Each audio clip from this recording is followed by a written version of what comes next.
Hello, dear aspirants. Welcome to JK Civil Services. Hope you all are doing well. तो आज हम test number 19 numerical and reasoning ability का analysis करेंगे। Video start करने से पहले आप देख सकते हैं कि आपके स्क्रीन पे कुछ कोर्सेज दिए गए हैं जो डिफरेंट जेके एसएसबी के अपकमिंग एग्जाम्स के हैं। इन कोर्सेज को एक्सेस करने के लिए लिंक डिस्क्रिप्शन में दी गई है। ये कोर्सेज आपको बहुत ही अफोर्डेबल प्राइस पे मिलेंगे। अगर आपको कोई भी क्वेरी हो, कोई भी क्वेश्चन हो, आप दिए गए व्हाट्सएप नंबर पे कांटेक्ट कर सकते हैं। चलिए वीडियो स्टार्ट करते हैं। तो पहला क्वेश्चन हमारे पास रीजनिंग का है। क्वेश्चन क्या है? क्वेश्चन हमारे पास असल में ये दिया गया है और इस क्वेश्चन को हमें सॉल्व करना है according to the conditions given in the question. हम कंडीशंस के हिसाब से चेंज करेंगे, प्लस माइनस हमें चेंज करना है अकॉर्डिंग टू कंडीशन जो हमें दी गई है। हमें कहा गया है 66 रेज्ड पावर 2 है ये, सॉरी यहाँ पे मिसप्रिंट हुआ है। 6 रेज्ड पावर 2 दिया गया है। प्लस को हमें सब्ट्रैक्शन के साथ चेंज करना है, तो प्लस की जगह हम माइनस डालेंगे और यहाँ पे 8 आएगा। माइनस हमें डिवीजन के साथ चेंज करना है, माइनस की जगह 4 आएगा। 4 इंटू 2, तो इंटू को हमें एडिशन में चेंज करना है, तो यहाँ पे हमारे पास आएगा प्लस, तो 2, और डिवीजन जो यहाँ पे दिया गया है इसको हमें मल्टीप्लिकेशन में चेंज करना है, तो मल्टीप्लिकेशन में हमने इसको चेंज किया तो इंटू 3 आएगा। अब हम इसको बॉडमॉस के थ्रू सॉल्व करेंगे। तो सबसे पहले हमें डिवीजन वाला और मल्टीप्लिकेशन वाला सॉल्व करना है। 6 raised power 2 we know it's 36 minus 8 divide by 4 is 2 plus 2 into 3 is 6। Now addition, plus minus हो गया माइनस, तो इन दोनों में माइनस हो जाएगा, लेकिन साइन रहेगी प्लस की क्योंकि बड़ा प्लस है। तो ये आएगा माइनस प्लस 4 और 36 प्लस 4 होता है हमारे पास 40। तो इसका आंसर आएगा C part. Okay, 40 is the right answer. Let's move towards the question number 2। Question number 2 number series का दिया गया है। कंप्लीट द नंबर सीरीज 8, 28, 116, 584 और लास्ट नंबर हमें ढूंढना है। आप देख सकते हो कि नंबर सीरीज जो है वो इंक्रीजिंग में है, और इंक्रीजिंग दो ही कंडीशंस में होती है, जब नंबर सीरीज जो है या तो एडिशन पे होगी या तो मल्टीप्लिकेशन पे होगी, और कभी कॉम्बिनेशन ऑफ द बोथ। अब क्या होता है, इसमें एक और लॉजिक लगता है। अगर आपकी नंबर सीरीज जो है ना डबल या ट्रिपल टाइम्स इंक्रीज हो रही हो, तो दैट मीन्स एडिशन लगा होगा, सिंपल एडिशन। लेकिन अगर ये आपको बहुत मल्टीपल टाइम्स इंक्रीज हो रही हो, तो या तो मल्टीप्लिकेशन लगा होगा या तो कॉम्बिनेशन ऑफ बोथ लगा होगा। तो इस पे तो नहीं लग रहा है कि इस पे एडिशन लगा होगा, तो मल्टीप्लिकेशन चेक करते हैं। 8 को हम क्या करें कि ये 24 में चेंज हो जाए, 28 में, सॉरी। 8 इंटू 3 होता है 24, प्लस हो गया हमारे पास 4, वो आ जाएगा 28। ओके, अब हम देखते हैं क्या सेकेंड नंबर भी यही पैटर्न फॉलो कर रहा है। 28 इंटू 3 प्लस 4, 28 इंटू 3 क्या आता है, ये हमारे पास आता है 84। 84 प्लस 4 हो गए 88। नो, ये नहीं कर रहा है। अब हम सेकेंड ऑप्शन चेक करते हैं। 28 इंटू 4 प्लस 4, हम यहाँ से एक नंबर इंक्रीज करते हैं, तो ये आता है हमारे पास 116। यस, ये तो हमारे पास नंबर दिया है।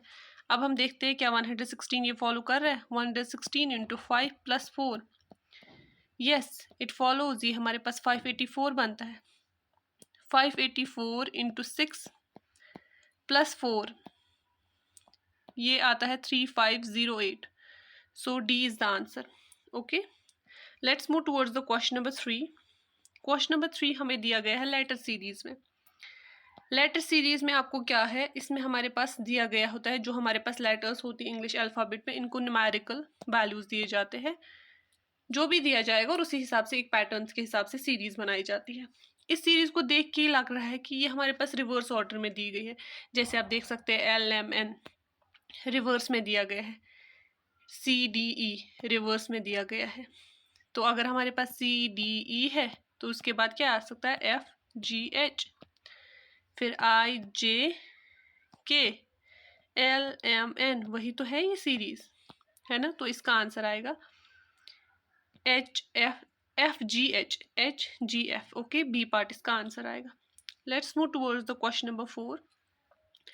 अब ऐसे क्वेश्चन जो होते हैं ना, ये पैटर्न सीरीज वाला क्वेश्चन, ये हम on the basis of option solve करते हैं। हम देखते हैं कि इसका कौन सा आंसर जो है ये इसको एक पैटर्न बना देता है। हम 1 बाय 1 ऑप्शंस इसमें डालते हैं और देखते हैं कि क्या पैटर्न बनाएगा।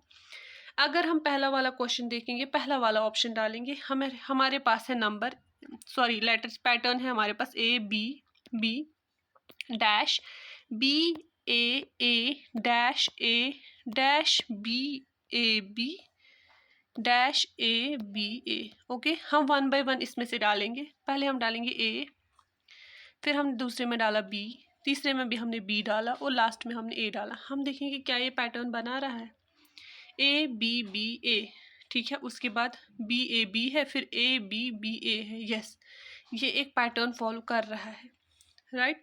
तो इसका आंसर यही आएगा। अब अगर हम बी पार्ट देखेंगे, ये तो इसका आंसर है ही नहीं। सी पार्ट देखेंगे, ये भी इसका आंसर नहीं हो सकता क्योंकि हमें पैटर्न में सी कहीं दिया ही नहीं, आंसर में सी दिया है, तो ये तो आंसर हो नहीं सकता। अब हमारे पास लास्ट वाला है, अगर ये वाला नहीं होगा हम इस पे भी चेक कर सकते हैं। देखिए इस पे ये पैटर्न नहीं बनाएगा, A B B A, B A B, A A, ठीक है, B A B B A. देखिए यहाँ पे दिया है, यहाँ पे एक 2 बार ए बी है, यहाँ एक बार ये, यहाँ पे फिर से 2 बार, तो ये एक पैटर्न नहीं बना रहा है स्पेसिफिक पैटर्न, ये ए पार्ट पे ही बना रहा है, तो ए ही आंसर आएगा। और इन क्वेश्चंस को हम ऑप्शन से ही सॉल्व करते हैं। Okay, let's move towards the question number 5। Question number 5 में हमारे पास क्या है, कुछ लेटर्स का वर्ड है, उसको कोड किया गया है विद सम न्यूमेरिकल नंबर्स, और फिर हमें लास्ट में एक न्यूमेरिकल नंबर दिया है और हमें बोलना है ये किस वर्ड का कोड हो सकता है। हम यहाँ से देखेंगे कि किस लेटर को क्या कोड दिया गया है, जैसे कि H को 1 दिया है, E को 4 दिया है, 3 को A दिया है, 8 को D दिया है। तो हम देखेंगे कि इन नंबर्स को कौन सा लेटर आएगा on the base of these 2 conditions. Okay, तो पहले हमारे पास 6 है, 6 को क्या है, R। हमें यहाँ पे ही ऑप्शंस एलिमिनेट हो रहे हैं, R से एक ही रीडिंग, लेकिन हम फिर भी इसको पूरा सॉल्व करके देखेंगे। फिर हमारे पास 4 को क्या दिया है, E। 3 को दिया है A।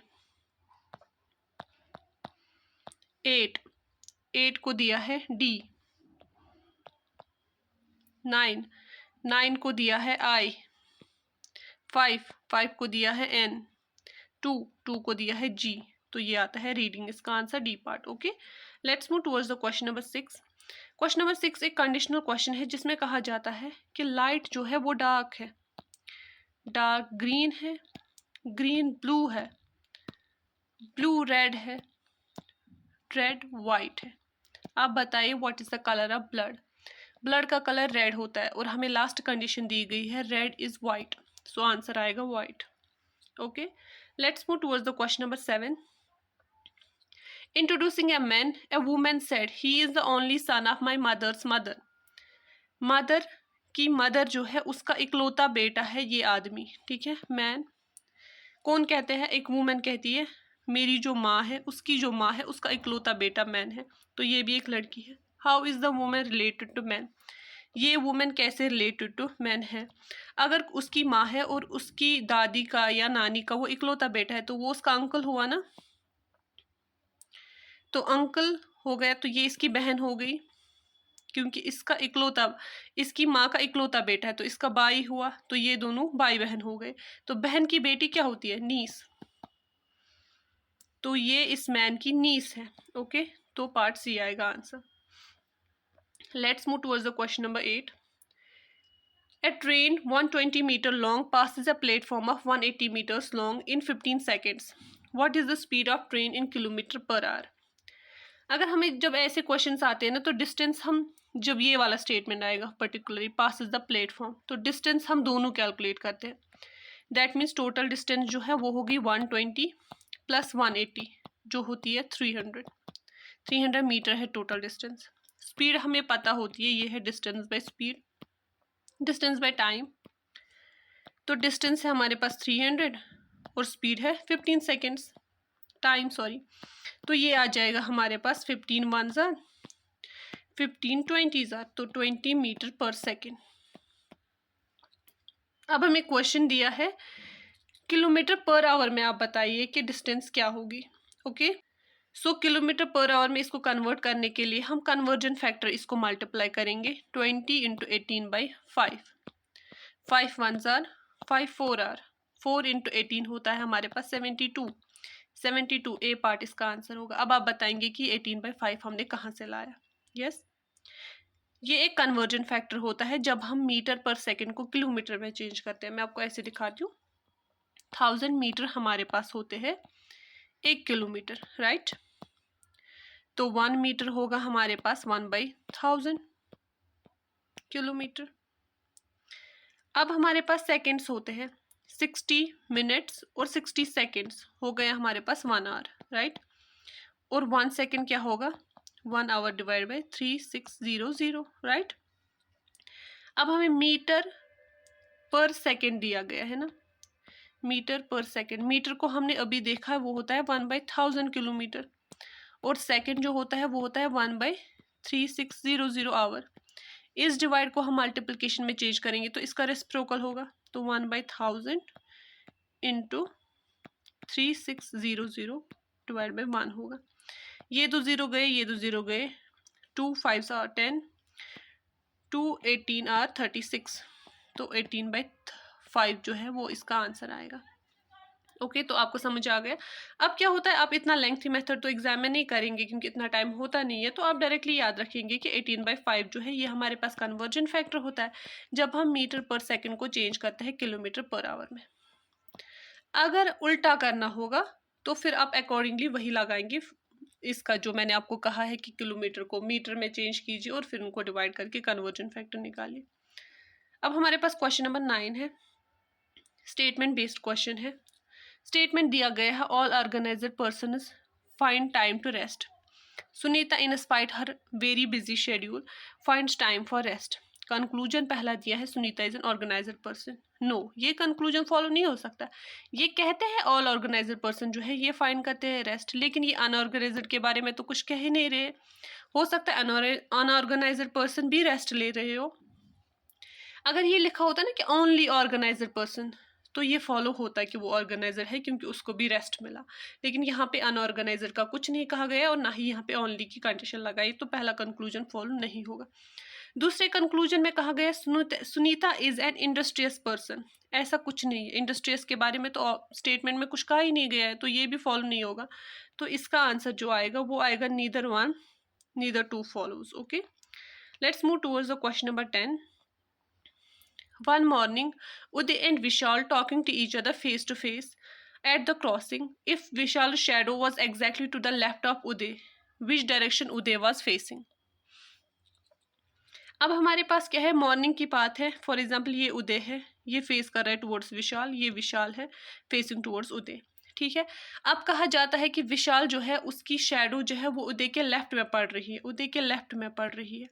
मॉर्निंग का टाइम है, सन ईस्ट से राइज हो रहा है। जब हमारे पास ईस्ट साइड से सन होता है तो हमारी शेडो वेस्ट की तरफ पड़ती है, उसका वेस्ट है ये। उदय का लेफ्ट अगर वेस्ट है तो वो किसकी तरफ फेस कर रहा होगा, नॉर्थ, साउथ, ईस्ट और वेस्ट। ये लेफ्ट हो गया, ये राइट हो गया। लेफ्ट की तरफ अगर उसका शेडो पड़ रहा है तो वो किसकी तरफ फेस कर रहा है, नॉर्थ की तरफ। तो इसका आंसर आएगा C part, north is the answer. Okay, let's move towards question number 11.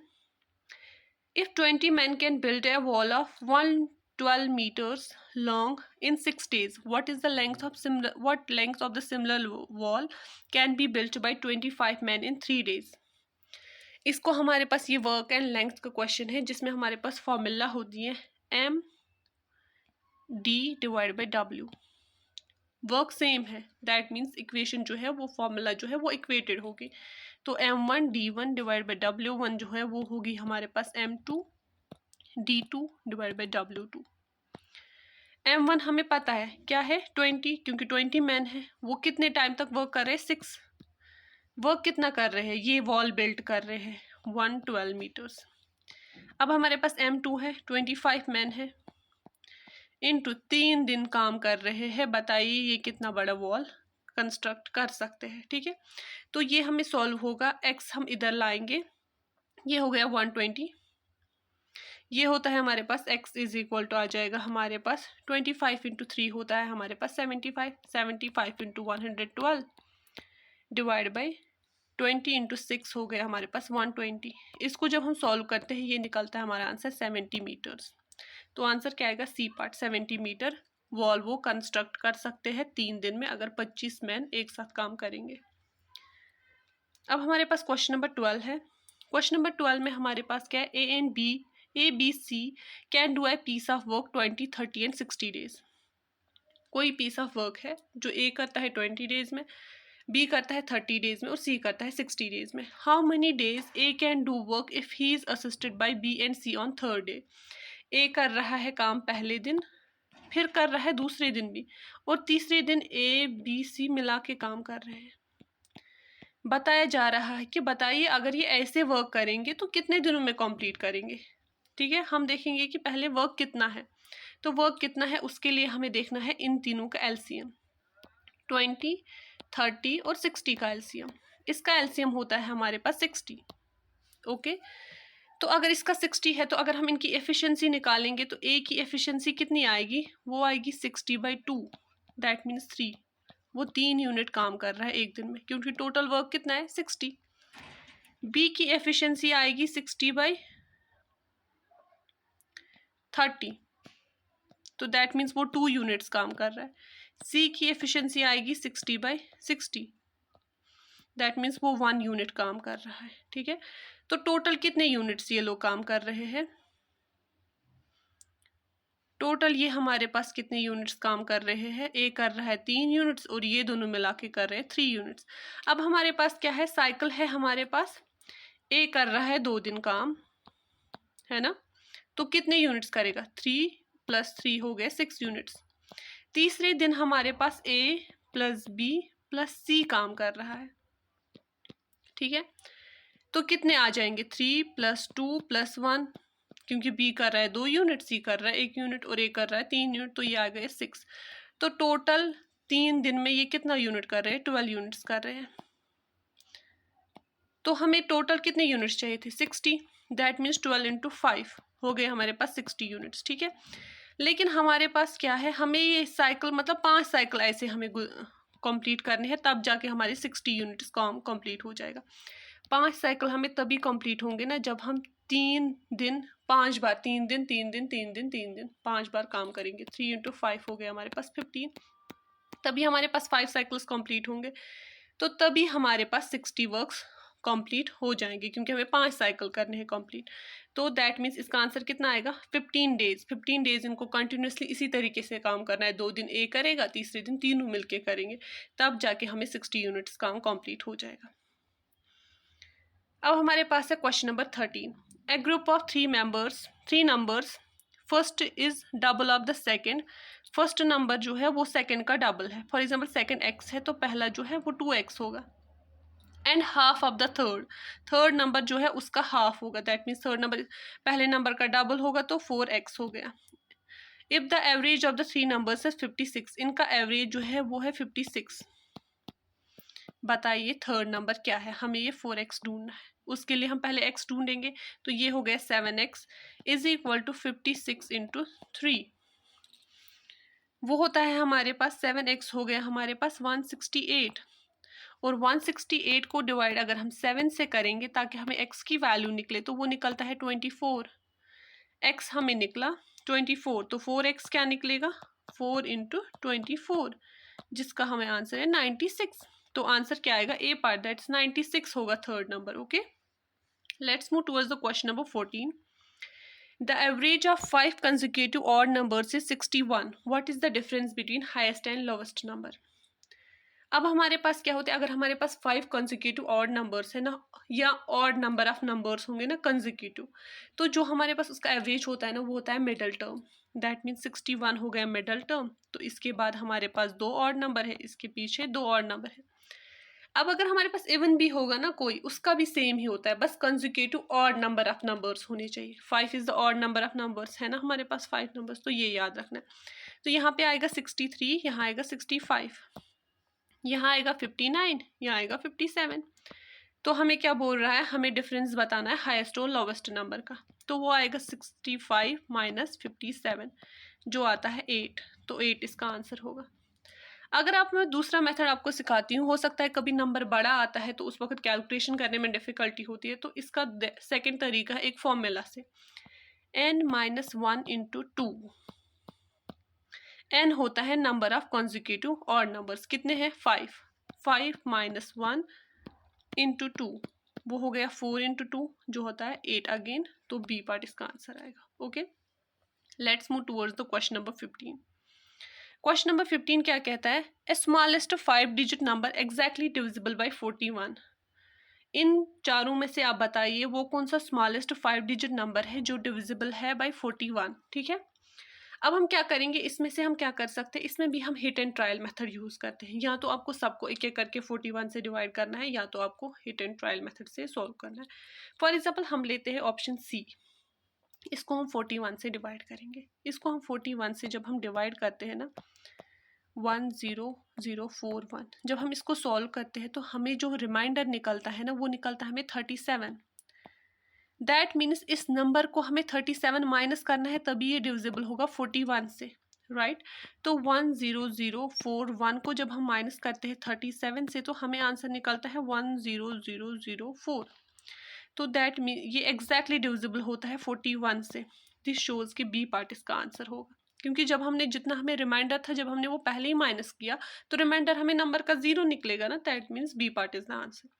या तो दूसरा सोल्यूशन है, सीधे आपने नंबर उठाया, फॉर एग्जाम्पल 10,000 उठाया, उसको आपने डिवाइड किया 41 से, निकला तो निकला, नहीं निकला तो फिर आप बी पार्ट फिर से यूज कर सकते हो, उससे आप डिवाइड कर सकते हो, और जिस नंबर को रिमाइंडर 0 आएगा वही इसका आंसर आएगा। ठीक है, क्योंकि हमें एग्जैक्ट डिविजिबिलिटी देखनी है। अब हमारे पास क्वेश्चन नंबर 15 है, which of the following is a prime number. पहले ही हमें प्राइम नंबर पता होता है जिसका कोई एक्स्ट्रा फैक्टर होता नहीं है, अपना नंबर होता है +1 होता है। ठीक है, यही दो फैक्टर्स होते हैं। तो इसमें से हमें दो ऑप्शंस यहीं पे एलिमिनेट होते हैं, ये वाला और ये वाला, क्योंकि ये दोनों मल्टीपल्स ऑफ 5 होंगे।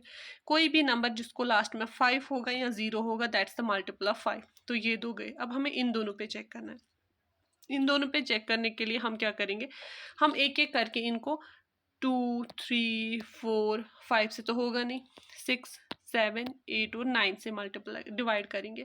अगर ये किसी एक से भी डिवाइड हो गए तो दैट मीन्स वो प्राइम नंबर नहीं होगा, और अगर ये नहीं हुए तो दैट मीन्स ये प्राइम नंबर है। अगर हम 117 को देखेंगे तो 117 जो है ये 9 से डिवाइड होता है, आराम से डिवाइड होता है 9 से। अगर हम देखेंगे 99 9 इंटू 13, 9 इंटू 13 आप करिए वो 117 आता है। तो बी पार्ट तो नहीं है, बचा कौन सा, C part. C part is the answer, क्योंकि वो किसी से डिवाइड नहीं होता है। हो सकता है आपको यहाँ पे लगेगा नज़र से कि 17 प्राइम नंबर है तो 117 भी होगा, नहीं ऐसा कुछ नहीं है। 27 नहीं है, नहीं, आपको पूरा डिवाइड करना है। 2 से नहीं हो रहा है, 3 से नहीं हो रहा है, 4 से नहीं हो रहा है, 6 से नहीं हो रहा है, 7 से नहीं हो रहा है, 8 से नहीं हो रहा है, 9 से हो रहा है। यूजुअली आप क्या करें, पहले आप 2 से करें, नहीं हो रहा है ना, पीछे से आ जाइए 9 से करें, नहीं हो रहा है फिर 3 से करें, ऐसे करें। क्योंकि कभी क्या होता है, या तो 5 से कम वाले नंबर से होता है या तो 5 से ज़्यादा से होता है। उससे क्या हो जाएगा, आपको सारे नंबर से नहीं करना पड़ेगा, कुछ ही नंबर से करना पड़ेगा। Okay, let's move towards the question number 17। Question number 17 कहता है, if the cost price of 15 articles is equal to selling price of 12 articles. Cost price 15 articles का जो है वो बराबर है सेलिंग प्राइस ऑफ 12 आर्टिकल्स का। मीन्स फॉर एग्जाम्पल मैं एक शॉपकीपर हूँ, मैंने 15 आइटम्स रखे हैं, जितने में मुझे वो आए उतने में मैंने 12 ही बेचे, 3 का मुझे प्रॉफिट हो गया। अब बताइए मेरा गेन परसेंटेज कितना है, कितना परसेंटेज मैंने प्रॉफिट कमाया। इसका आ जाएगा गेन आर्टिकल जितने किए डिवाइड बाई कितने आर्टिकल सोल्ड किए। सोल्ड कितने किए, 12 किए ना, selling price 12 articles sold into 100, वो इसका गेन परसेंटेज आएगा। गेन आर्टिकल्स कितने हैं, 15 माइनस 12 हो गए 3, सोल्ड आर्टिकल्स कितने हैं 12 इंटू 100। ठीक है, तो ये हो जाएगा हमारे पास, 4 से करेंगे तो 25 डिवाइड बाई ये हो जाएगा 3 और 3 गया, इट इज कॉल्ड टू 25%। तो 25% इसका आंसर आएगा। Let's move towards the question number 18। Question number 18 is mean proportion between 64 and 225। इसका फॉर्मूला होता है root of A into B. A हमारे पास हो गया 64 इंटू 225, तो 64 जो होता है वो 8 का स्क्वायर है, 8 स्क्वायर इंटू 225 है 15 का स्क्वायर, रूट और स्क्वायर कैंसिल, रूट और स्क्वायर कैंसिल, तो 8 इंटू 15। That is 120। तो 120 इसका आंसर हुआ। देखो अगर आपको ऐसे क्वेश्चन जल्दबाजी में करने हैं, जल्दी करने हैं एग्जाम में, तो आपको 2 से लेकर 20 तक जितने भी नंबर्स हैं ना उनका स्क्वायर पता होना चाहिए। ये स्क्वायर आपको रट्टा मारने पड़ेंगे ताकि आप इजीली क्वेश्चन कर सको, वरना आप कहाँ रखोगे 7 का स्क्वायर हो गया 6 का, फिर आप काउंटिंग करना स्टार्ट करोगे, टेबल स्टार्ट करना का नहीं, नज़र से ये चीज़ें दिखनी चाहिए कि 64 8 का स्क्वायर है, 49 7 का स्क्वायर है, 25 5 का स्क्वायर है, ये चीज़ें 81 9 का स्क्वायर है, ये चीज़ आपको नज़र से दिख जानी चाहिए। ओके, तो ये चीज़ें आपको याद रखनी पड़ेंगी। फिर है क्वेश्चन नंबर 19। क्वेश्चन नंबर 19 कहता है हमें, ये हमें रेशियो प्रपोर्शन में क्वेश्चन दिया गया है। x इज टू वाई जो है वो है 5:2। दैट मीन्स x जो है वो 5 होगा, y होगा 2। तो आप इस इक्वेशन का बताइए क्या आंसर होगा। तो इसको हम सब्स्टिट्यूट कर देंगे यहाँ पे वैल्यू 8 × 5 + 9 × 2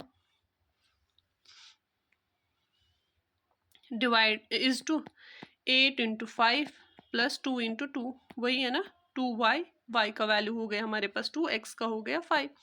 तो जब हम इसको सॉल्व करते हैं तो ये निकल जाएगा हमें 40 + 18, ये हो जाएगा 40 + 4, तो 58:44 हमें आंसर आएगा। इसको जब हम डिवाइड करते हैं 2 से दोनों को तो ये आएगा 29:22। That's the answer, C part इसका आंसर है।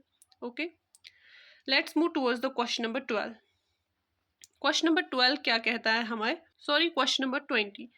If the price of a sugar is increased by 20%, how much percentage must a housewife reduce her consumption so that not increase the expenditure? हमारे पास प्राइस ऑफ द शुगर जो है वो increase हो रहा है और एक हाउस वाइफ है, उसको अपना कंजप्शन डिक्रीज करना पड़ेगा क्योंकि वो एक्सपेंडिचर इंक्रीज नहीं कर सकती है। एक्सपेंडिचर उसको इतना ही रखना है। अगर वो पहले 100 रुपये में शुगर लाती थी, अब अगर उसको 20% इंक्रीज हो गया, वो 120 में नहीं ला सकती, उसको 100 में ही लाना होगा, उसको कम करना होगा शुगर अपने घर के राशन के लिए, लेकिन उसको 100 रुपये में ही लाना होगा। तो ऐसा क्वेश्चन हम कैसे सॉल्व करेंगे। एक्सपेंडिचर हमेशा हमारे पास 100% ही होगा, ठीक है। तो अब क्या हमारे पास होता है, एक्सपेंडिचर हमारे पास और एक्सपेंडिचर 100% ही होता है। तो अगर हम ओरिजिनल एक्सपेंडिचर की बात करें तो ओरिजिनल एक्सपेंडिचर फॉर एग्जांपल हमारे पास 100 रुपीज़ का 1 kg और हम 100 kg लाते हैं, तो एक्सपेंडिचर टोटल कितना आ जाएगा हमारे पास 10,000। ठीक, अब हमारे पास लेकिन न्यू प्राइस क्या आएगा, 120 आएगा ना। तो हमें देखना है, अगर हम 100 kg ला रहे थे 100 रुपये में 1 kg, तो अब हमें हो गया 10,000 ओरिजिनल एक्सपेंडिचर। ठीक है, एग्जांपल लेंगे। अब हमारे पास 120 प्राइस है, लेकिन हम कितना ला सकते हैं, इसमें खर्च हमें 10,000 ही करना पड़ेगा। ठीक है, तो इसमें अगर हम देखेंगे x हम कितने kg ला सकते हैं, तो वो आएगा हमारे पास 10,000 divide by 120 which is equal to 83.33। ठीक है, इतने यूनिट्स ही हम ला सकते हैं। ओरिजिनल कंजप्शन जो हमारे पास है वो था 100, राइट, जो मैंने आपको कहा था 100 को 1 kg हम एज्यूम करते हैं। न्यू कंजप्शन हमारे पास 83.33 है, तो इन डिक्रीज कितना किया हमने 16.66, तो इतना परसेंटेज उसको डिक्रीज करना पड़ेगा। अब अगर आपको ऐसे भी नहीं समझ आ रहा है कि कैसे कितना यूनिट्स क्या हो गया, तो इसकी एक शॉर्टकट फॉर्मूला है, दैट्स रिडक्शन परसेंटेज जो होता है वो होता है बराबर R divide by 100 + R into 100। R जो होता है ना, ये होता है हमारे पास इंक्रीज परसेंटेज कितना है, वो 20 है, डिवाइड बाई 100 + 20 इंटू 100, राइट, वो होता है हमारे पास 20/120 इंटू 100। 0 0 हमें कैंसिल हो गया, 12 से हमने किया, ये हमारे पास आएगा 10, ये हो गया हमारे पास 6, राइट। तो इसको जब हम मल्टीप्लिकेशन करते हैं ये होता है 100 डिवाइड बाई 6, राइट, तो ये आता है हमारे पास 16.66%।